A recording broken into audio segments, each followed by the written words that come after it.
welcome to Learn Guitar with Drew. Today we're going to take a look at how to play the blues with guide tones. If you've ever felt like a bull in a china shop when you're playing the blues and things just aren't working out for you, this might be really helpful for you. Let's take a look.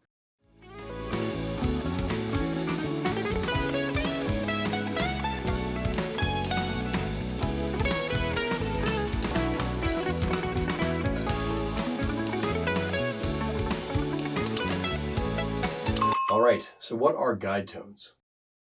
Guide tones are the third and the seventh of the chord. So this blues song is going to be a dominant blues. So all of the chords are dominant chords, which means we have a major third and a flat seven. Guide tones can be major, minor, or dominant. Take a look at this lesson right here on how that works when you're playing with jazz chords. Okay, so these dominant chords have a major third and a flat seven. So if you look at the A7 chord, A is my root, G is my seven, C sharp is my third. So if I go, I'm going to put a flat seven in because it's dominant, so it's Mixolydian sound like this. So 1, 2, 3, that's the C sharp note, and then 7, that's the seventh. So we have the third and the seventh, that's the root. So that's a dominant seventh chord. Dominant chords sound tense. They sound like really like frustrated or something, like not settled. So what happens here with the blues, with these guide tones, is they're going to move chromatically through the changes. You can actually play the blues with only 6 notes. 6 notes, that's amazing. So check this out. I'm going to put on this backing track I was playing with, and I'm going to move these guide tones through the blues changes, and you'll hear how I can play the blues with only 6 notes. It's pretty incredible.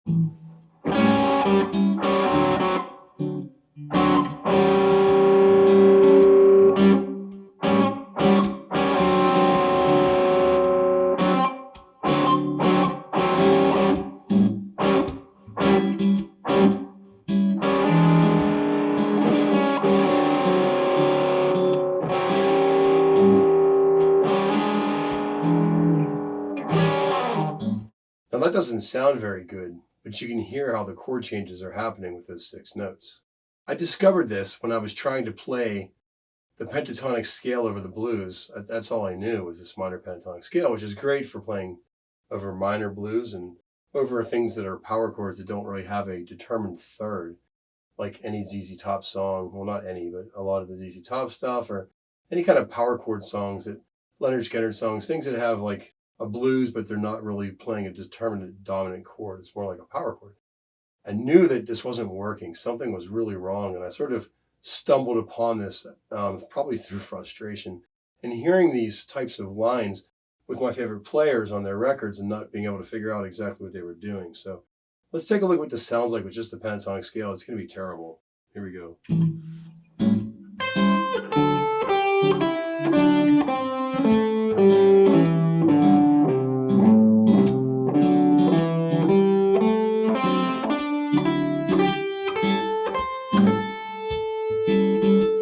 Okay, so that's enough of that. As you can see, that's not working very well. So what happened was I realized that there's something happening with the chords that I can do to make the chord changes happen with these lines.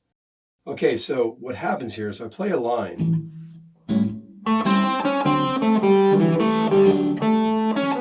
That's all the one chord there. Now check this out. I go to the 4 chord. That's the third of the 4 chord.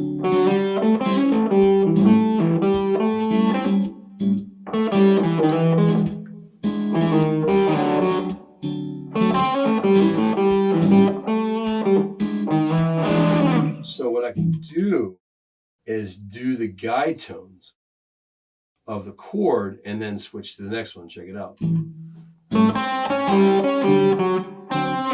it's right there. So I can go, now I'm in the 4 chord. But they're neighboring each other. So to the 5 chord, go 1 fret higher, then 2 frets lower to the 4 chord, back up 1 from the 1 chord back to the 5. So if I play a line, okay, so let's play a line that we're going to work with specifically to do this, so you can put it into your fingers. I'm going to go like this.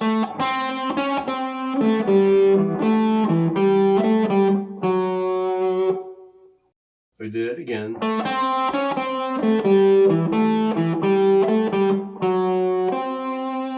Now I'm going to move right back up. I did it again.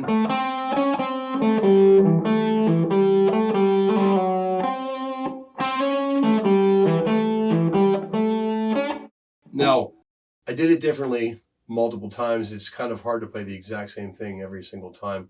That's kind of the idea of creating music, is to have a different spin on things, and however you're feeling. If you had something different for lunch, you're going to play it differently. So what you do is move this guy right here to this, to that shape. So this shape right here, which is the dominant 7th chord, to this is the tritone, which outlines this 4 chord. It's a 13th chord like that. So I go,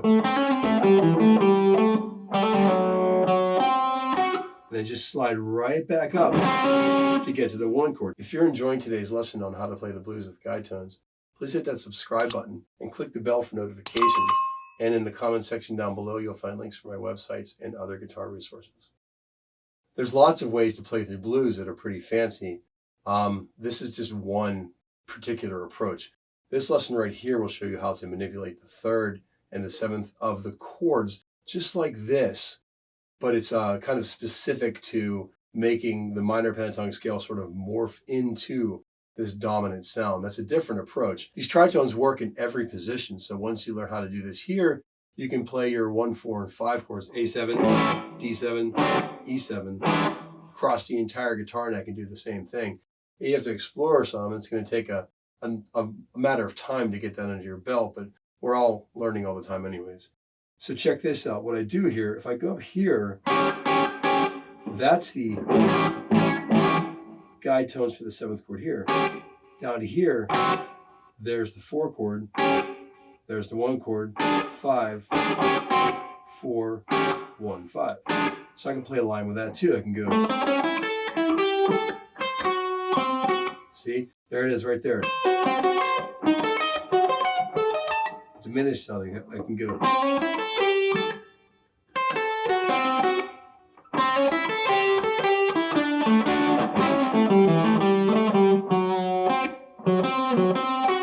Back, slide right back up again, and then back to the 1 chord.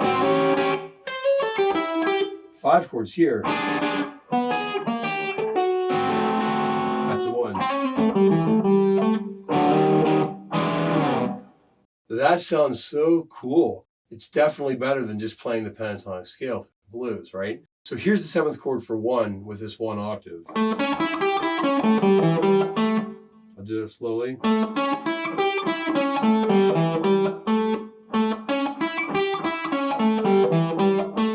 Here's the 7th chord for the 4 chord.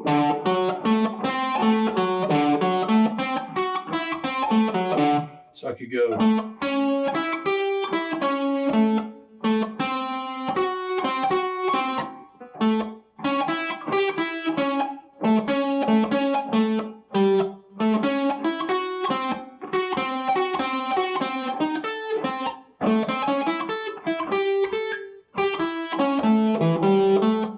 5 chord we could do right here. It's part of the 7th chord form like that.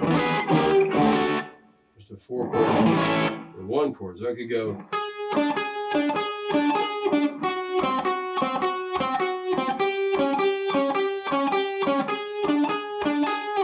So you can hear it right in the middle of the line.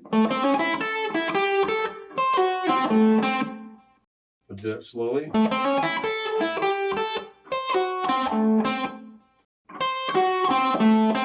Back to the 1 chord.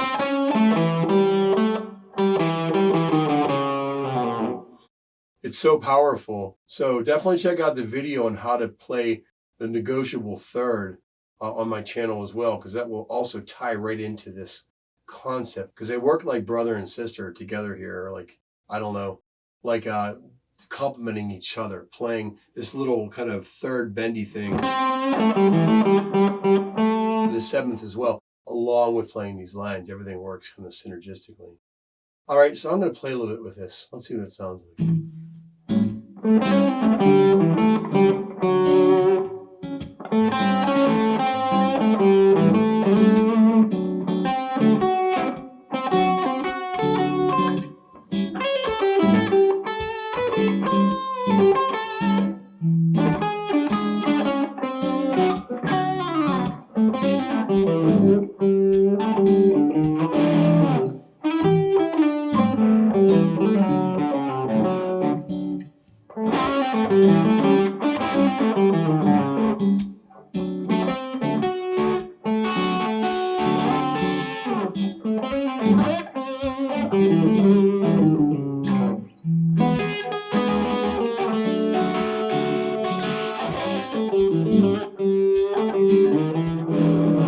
Okay, so basically you just play this tritone for the 1 chord, move down 1 fret for the 4 chord, back up a fret for the 1 chord, back up 1 more fret for the 5 chord, down to the 4 chord, back to the 1 chord, back to the 5 chord. So then you just move your guide tones chromatically while you're playing through the chord changes and sort of encompass that into the pentatonic scale with these dominant 7th chord concepts. Here's A7, D7, you can do E7 here, back to A7. So I play a line, move down a half step. The tritone is just begging to go down a half step and go right back up a half step again into my next line. Back down a half step. Back up a half step.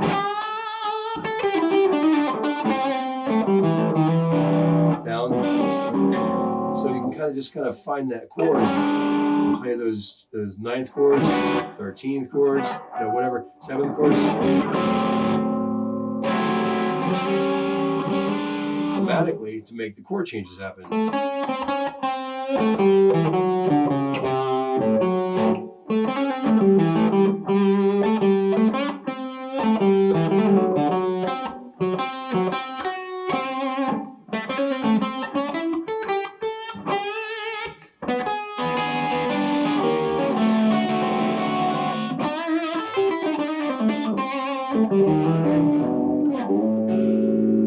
So just use these concepts and start to run with them. You can go to your next jam session or your next gig and your friends or your band members will be like, whoa, dude, that was so cool. What happened? B.B. King here? I'm just kidding. No, seriously, though, this is like some of the good stuff that you hear on the records that the guys are doing sort of maybe intrinsically or just organically were doing it. Like, I don't know if it's really planned. It sort of just really works well to do these guide tones moving through the chords. I just heard it on all these records and sort of try to figure out what they were doing. And I think it's a great sound. Personally, I do it all the time. Hopefully it's helpful for you as well. And you can get some enjoyment out of playing maybe through the blues changes a little more strategically, I guess. All right, thank you so much for checking out the video.